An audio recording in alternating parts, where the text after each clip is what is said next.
Every decision carries a gamble. Every process has a weak link waiting to snap. But what separates resilient organizations from the rest is not the absence of risk. It is the discipline of anticipating it. Clause 6.1 is where ISO 9001 turns uncertainty into strategy. Welcome back to ISO Decoded. I am Ahmed M. Ibrahim and this is episode 10. Over the past 9 episodes, we have built a remarkable foundation. We started with organizational context in Clause 4, identified interested parties, defined scope, mapped processes, and then spent 4 episodes inside Clause 5, leadership. We explored leadership commitment, customer focus, the quality policy, and organizational roles. Today, we cross into new territory. Clause 6, planning. This clause has 3 sub-clauses. 6.1 covers actions to address risks and opportunities. 6.2 covers quality objectives, and 6.3 covers planning of changes. We begin with 6.1, and I will tell you right now, this is one of the most significant additions in the 2015 revision. The concept of risk-based thinking was woven into every part of ISO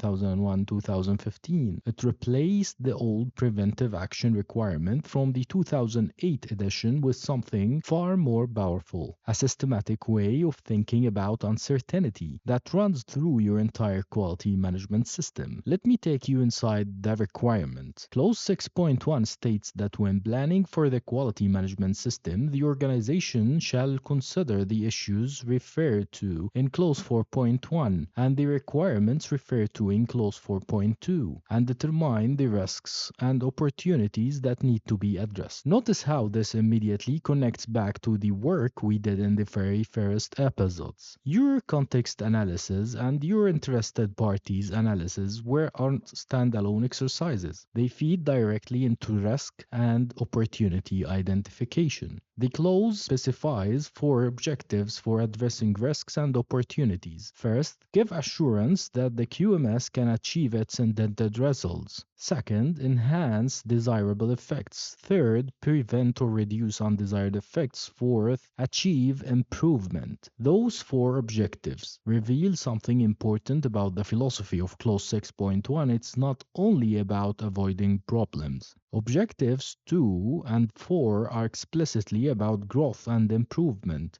Risk-based thinking is a two-sided coin, defense and offense. The clause then requires 3 planning actions. The organization shall plan actions to address these risks and opportunities. Plan how to integrate and implement these actions into the QMS processes, and plan how to evaluate the effectiveness of those actions. Critically, the standard doesn't prescribe a specific risk management methodology. There is no requirement for a formal risk assessment matrix, no mandatory risk register format, no prescribed scoring system. ISO 9001 gives you the freedom to choose the approach that fits your organization's size and complexity. Now let me address the biggest misconception about Clause 6.1. Many people hear risk and immediately picture a complicated risk assessment matrix with red, amber, and green boxes. They picture likelihood scores, impact ratings, and heat maps. This is not what the standard requires. ISO 9001 introduced what it calls risk-based thinking.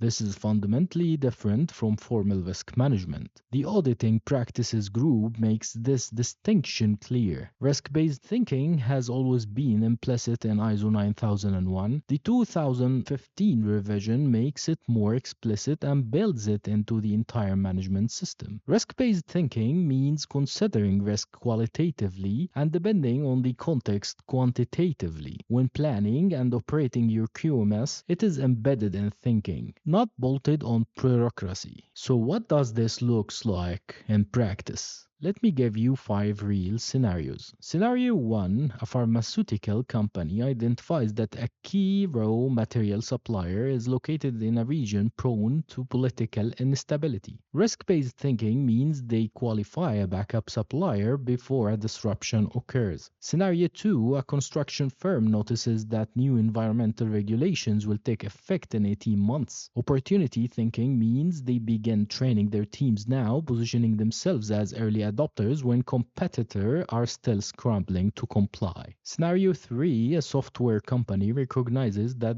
their single point of failure is one senior developer who holds all the institutional knowledge. Risk-based thinking means they implement knowledge transfer and cross-training immediately. Scenario 4, a food manufacturer observes that consumer demand for organic products is growing at 20% annually. Opportunity thinking means they invest in organic certification for their production line, capturing a premium market. Scenario 5, a medical device company identifies that their calibration process for critical test equipment has no contingency if the equipment fails during a production run. Risk-based thinking means they develop a validated backup calibration method. In every scenario, pattern is the same. See the risk or opportunity, plan the response, embed it in your process, and check that it works. The Auditing Practices Group identifies several tools organization can use. SWOT analysis from Clause 4.1, failure mode and effects analysis or FMEA, brainstorming sessions, and structured what-if analysis. ISO 31000 on risk management provides detailed methodology for organizations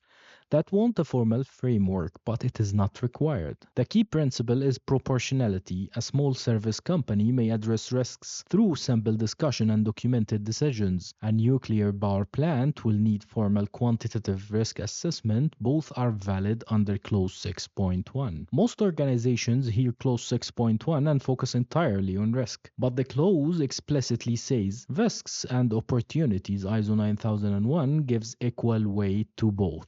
ISO 9000 2015 defines opportunity as a set of circumstances that makes it possible to do something. The standards note adds that opportunity can lead to the adoption of new practices, launching new products, opening new markets, addressing new clients, while building partnerships using new technology, and other desirable and viable possibilities. That is remarkably a forward-thinking definition for a quality standard. It means your QMS is not just a defensive system, it's a growth engine. Consider this. When you identify the organizational context in Clause 4.1, you map both threats and opportunities. When you analyzed your interested parties in Clause 4.2, you found both requirements and aspirations. Clause 6.1 is where you take all of that intelligence and turn it into action. The Auditing Practices Group recommends that organizations consider opportunities for improving processes, using new technologies,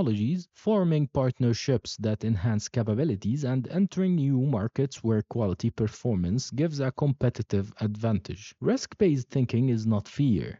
It's foresight, it's strategy.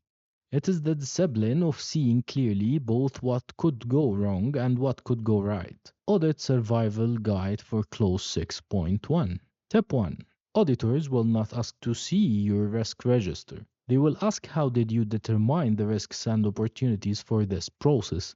If you cannot explain your thinking, a register will not save you. Tip 2. Show the thread. Auditors will trace from context. Clause 4.1 to interested parties, Clause 4.2 to risks and opportunities, Clause 6.1 to your planned actions. If that thread is broken, expect a finding. Tip 3. Demonstrate that actions are embedded into processes, not sitting in a separate document. If your risk response for supplier failure is qualify a backup supplier. Show that this is reflected in your purchasing process, not just a line item in a spreadsheet. Tip 4. Evidence of effectiveness evaluation. Did your risk actions work? How do you know? Auditors love to ask. You identified this risk 6 months ago and took this action. What happened? Tip 5. Proportionality matters. A small consultancy with 10 people doesn't need a formal FMEA. A brief discussion at a team meeting documented in minutes may be perfectly sufficient. The Auditing Practices Group confirms that the extent of planning depends on the context and complexity of the organization. To recap, Clause 6.1 requires your organization to determine risks and opportunities based on your context and interested parties. Then plan actions to address them. Integrate those actions into your QMS processes and evaluate their effectiveness. Risk-based thinking is embedded,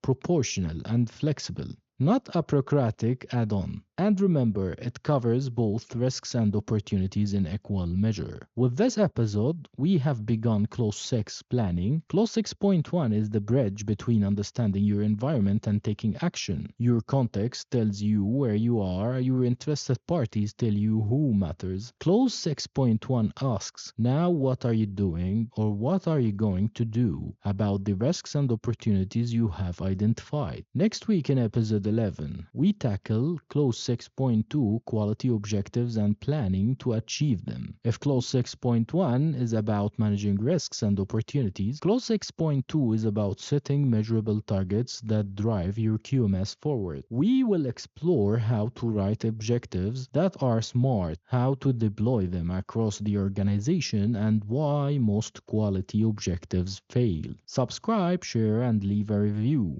10 episodes in and you are building genuine ISO 9001 expertise. Until next week, keep decoding quality.